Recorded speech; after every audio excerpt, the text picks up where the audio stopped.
Hi, I'm Lyle from DragonsAteOurName, and today's video is a little bit special. It's not going to be a let's play of any sort, but I'm going to talk about my pacemaker surgery and also the aftermath of the surgery. And in this episode, I want to focus specifically on trauma and PTSD and what I did with my therapist to mitigate the effects of both. And as a disclaimer, I am not a health professional. I am only a patient and can only describe everything from my personal perspective, so do not take any of what I say as medical advice, please. This is just my experience that I want to share with you guys. And if you have no idea what I'm talking about at all, a year ago, I made a video talking about why I needed a pacemaker and the whole story behind that. That video is still up. I'm going to put a link somewhere up here and also in the description if you want to watch that and hear the whole story of how everything went down. That video is quite long and also a little bit rambly, but I needed to get that story out of my system, and a video was for me the best way to do that. The TLDW, if you will, is that I had heart palpitations and I needed surgery for it. That surgery didn't quite go as planned, unfortunately. And then I needed a pacemaker to make my heart beat normally again. And the first implantation surgery unfortunately didn't go as planned either, and then I had to have surgery again to fix those problems, and all of the three heart surgeries took place in the span of 1 year roughly. It was a very hard year, and the aftermath that we are going to talk about today and the effects that I'm still feeling, that I'm still dealing with, are they are still around. But that was a hard year, and it's still going on. But today, I want to talk about the trauma that resulted from surgery, and also the PTSD and the EMDR treatment that I got from my therapist. So as the let's play variant of this video, we're gonna paint some art by numbers. That's just so I don't have to talk to the camera all the time. I can just focus on doing something fun while talking about not so great stuff. Also, if you're a little bit queasy about details of surgery, maybe you should skip this one. I don't want to go into too much detail of it because I don't like that stuff either. But if that's something that's like triggering to you or anything, skip this one, definitely. So, I talked a little bit about last time, the first video I made, which again is a year old, and a lot of you probably weren't around back then. But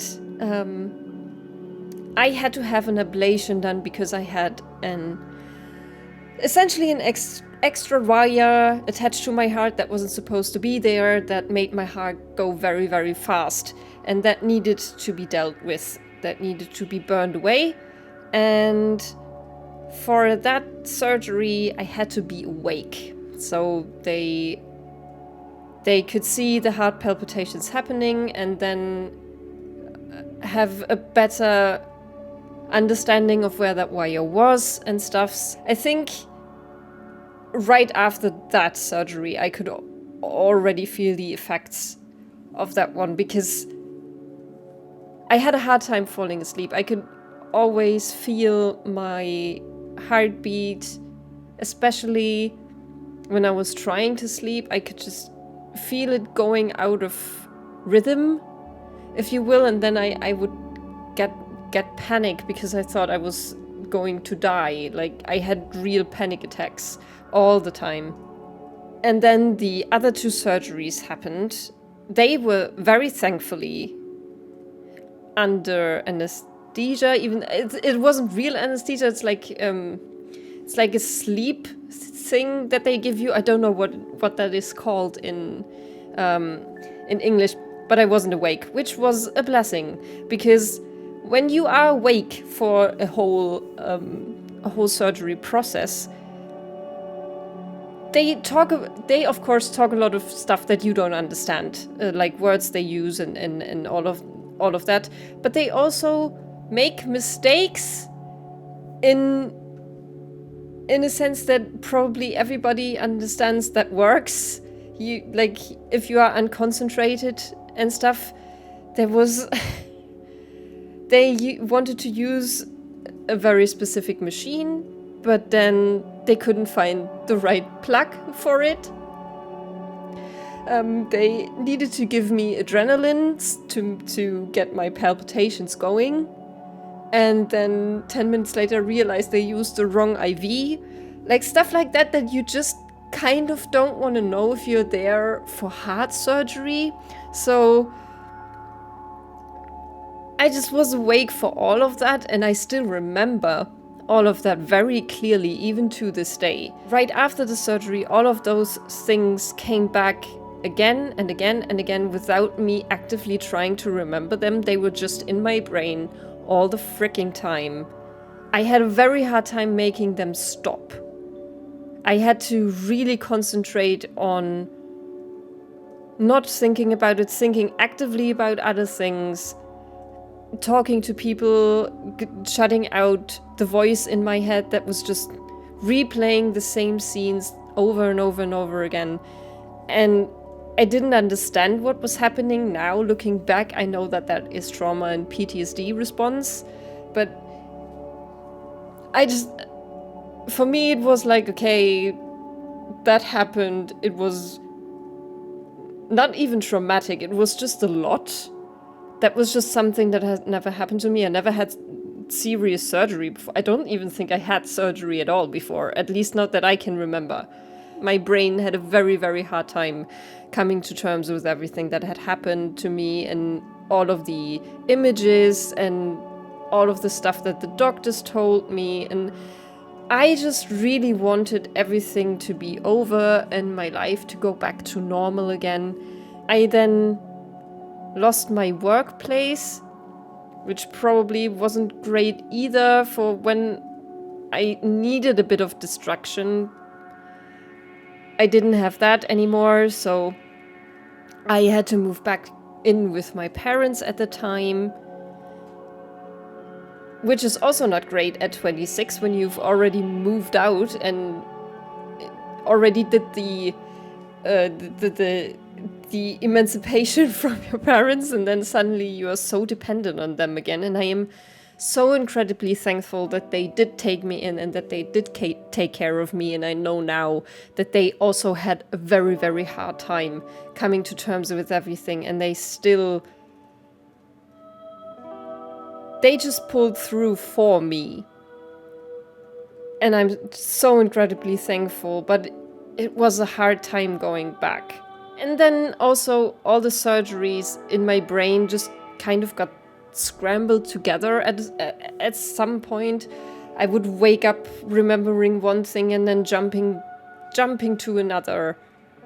And that would go on for like 3 years, where I was like constantly down and constantly so stressed out. Because when you are involuntarily reliving traumatic experiences over and over and over again, which is again a PTSD response, your body also is kind of, and your mind, you're just in survival mode constantly. You don't really have fun with anything. It's really just about very actively not remembering these things and trying to get away from it, but being pulled back in, and your body still thinking that something is going on when you are safe physically. But when your mind is racing all the time, then your body kind of responds to that as well, and you are constantly exhausted. And that just culminated in me being constantly in a bad mood.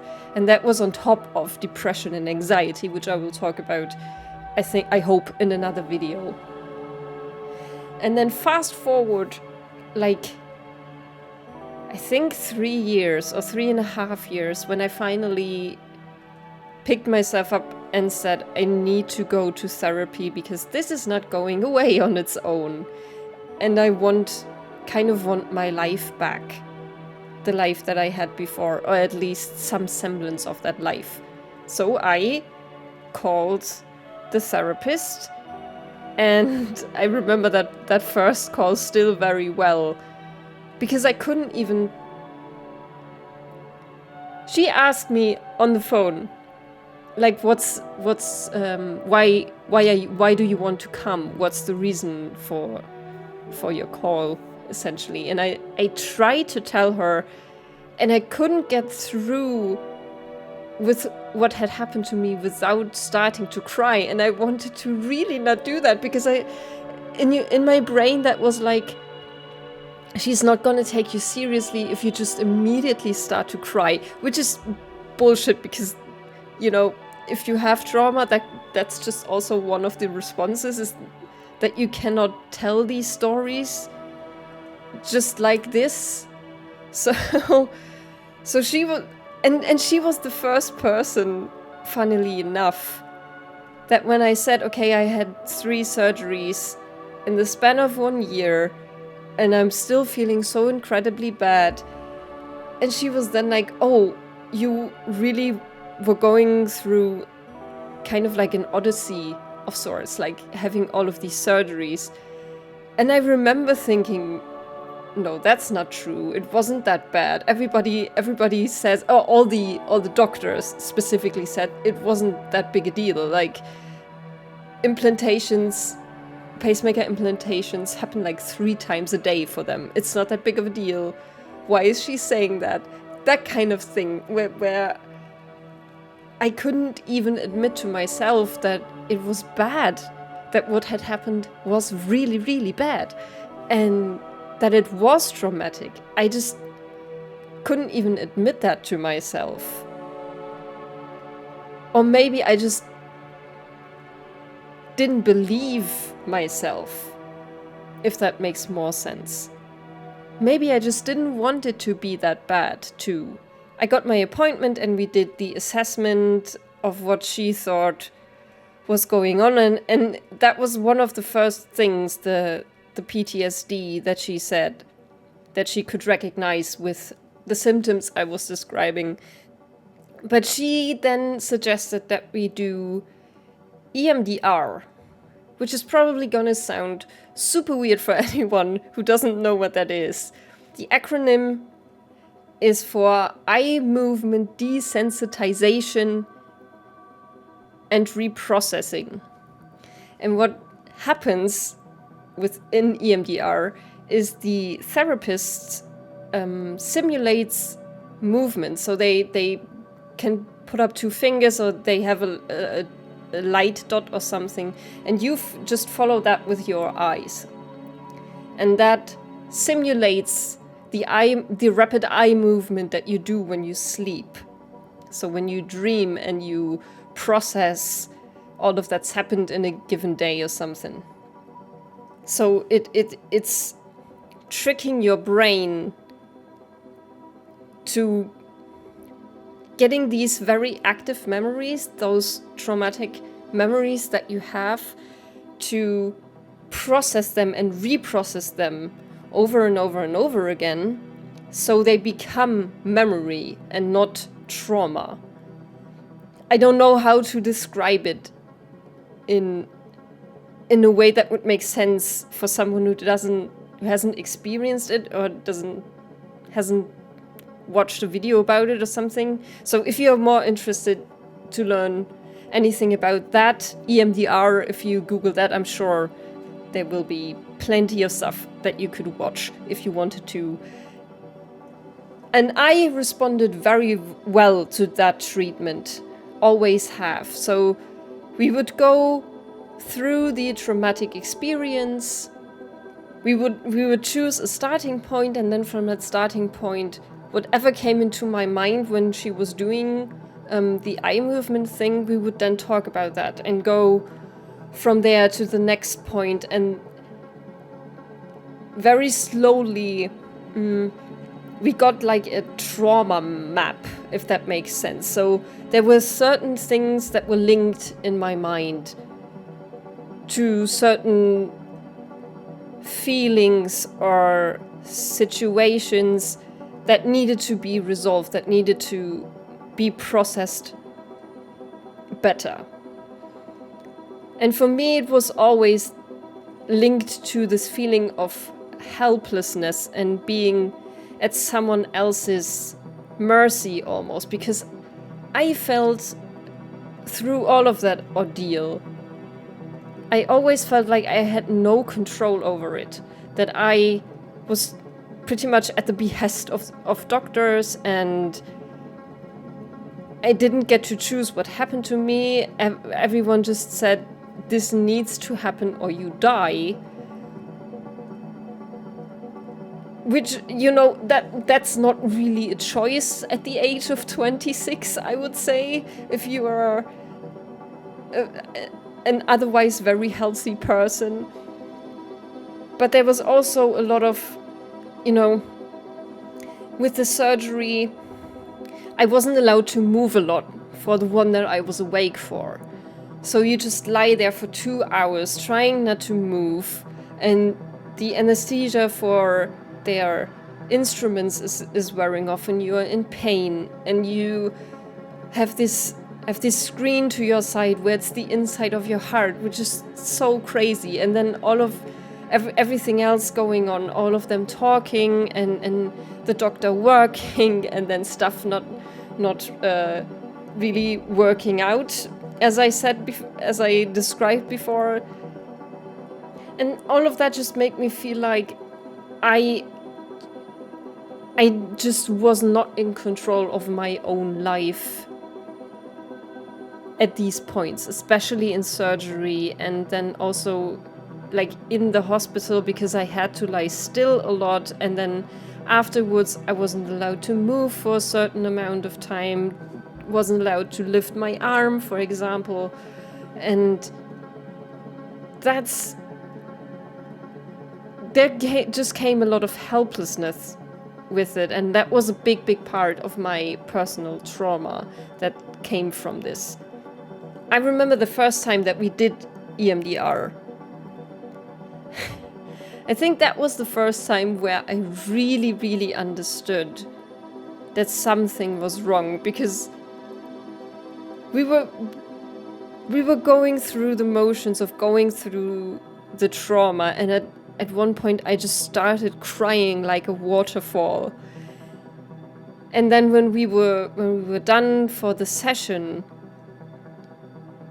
I stood up from the chair and I realized I had sweated through all of my clothes. Like, it was such a bodily reaction still that I didn't know I was still dealing with. And that was the first time I think I really realized that, yeah, something really was wrong and you are mentally ill and you need this help. And that was very important, because up until that point, a part of me still was convinced that I was just faking it, which sounds crazy when I talk about that now, because I just wasn't. But that was really the first time that I realized this was something that happened to you that needs to be dealt with. And I don't want to sugarcoat anything and say that EMDR is without any hitches or problems, because dredging up all of that trauma over and over and over again, because you are going through kind of the same motions and then seeing if something changed, if you connect a certain starting point suddenly to another thing that you have to look at and then talk about, that's not easy. And I remember that for weeks after these sessions happened, or at least for a week afterward, I would be very depressed and very down, because it's not easy to get these thoughts out of your head again if they are brought up to the surface like this, because before it just was involuntary memories, but now we really talked about it and we really dissected it, and for a while that made it worse. For a while that made the nightmares worse that I had. It made the panic attacks worse, and it definitely also made my depressive phases worse. And I remember my mom saying, "Is this really a good idea? Should you continue doing this?" But I could also tell that some things were starting to go more towards the back of my mind and were not really at the front anymore. And I could tell that I could have more fun with things again, and that I just had more resources in my brain again for other things. So I was very insistent that it was working and that I wanted to continue and that it was helping. And now I can really say that it definitely has. It has helped so much. Like that first surgery that was so full frontal on my brain all of the time. There are things that now I cannot even remember anymore, because I know there was more at one point, but it's kind of just gone. And now it's really, when I want to remember, it's there. Then I can replay it like you would with any memory. But it's not coming uninvited anymore, if that makes sense. It's not just there and plaguing me and not letting me sleep and stuff. That still happens sometimes with just general anxiety about these surgeries, because I will have to have surgery again at the beginning of next year. So I have to go to check-up appointments every half year to see if the pacemaker is still working. And before those, I always have anxiety attacks, because that just really tugs at the trauma that's still there. But it's not so much memory anymore that's being triggered. It's more like the general feeling of uneasiness, which is also not great, but it's far better than it was before. And the panic attacks have waned significantly ever since we did the therapy and all of that. And I have actually concluded my therapy like 2 months ago. And I have been doing extremely well. I feel like I have now the tools to help myself when it gets bad. And especially the PTSD, I don't think is there anymore. There are some trauma responses definitely still there, but the PTSD part I feel like is gone. And that has improved my life so much, because after the surgeries I really thought that my life was over. I really thought everything was done. I had moments where it wasn't suicidal ideation, it wasn't active, but where I really just thought, why didn't I just die on that table? That would have been so much easier. And that is not even there remotely anymore. I'm so glad I'm alive, and I'm so glad I got to do all of the things that I have now done, that I did this YouTube channel, for example. That was kind of, I don't think I would have done it without the surgeries. I don't think I would have ever let myself enjoy something like this. And that's the big thing that I have learned, that even with experiences like this, there can come good things. And I don't think I would have said that even a year ago. But I feel like I know that now, and I feel like I'm so much better now, and I'm so thankful for my therapist for having introduced me to all of these techniques. And I'm also very grateful that I responded to it well, because that's not guaranteed. Like, EMDR has a pretty high success rate, but I mean, you never know until you actually try, and it worked really, really well on me. And it helped me so much. And I'm just thankful. I'm thankful for everything that I got to do. I'm thankful for my family. I'm thankful for my friends. And I'm also thankful to all of you guys who came to this channel just watching me play, and that I do get to talk about this to a wider audience, maybe. And that maybe someone feels a little bit comforted hearing all this. That would make me really happy if that ended up happening. If somebody who saw this ended up feeling maybe just a little bit better today, that would be amazing. So I just want to say thank you to all of you. I hope this wasn't as rambly as the last video. I did get a little bit rambly, but I hope I will get better. And I will try to do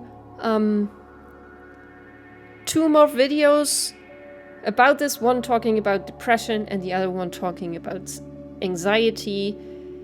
And I hope to see you there. Love you guys. Bye bye.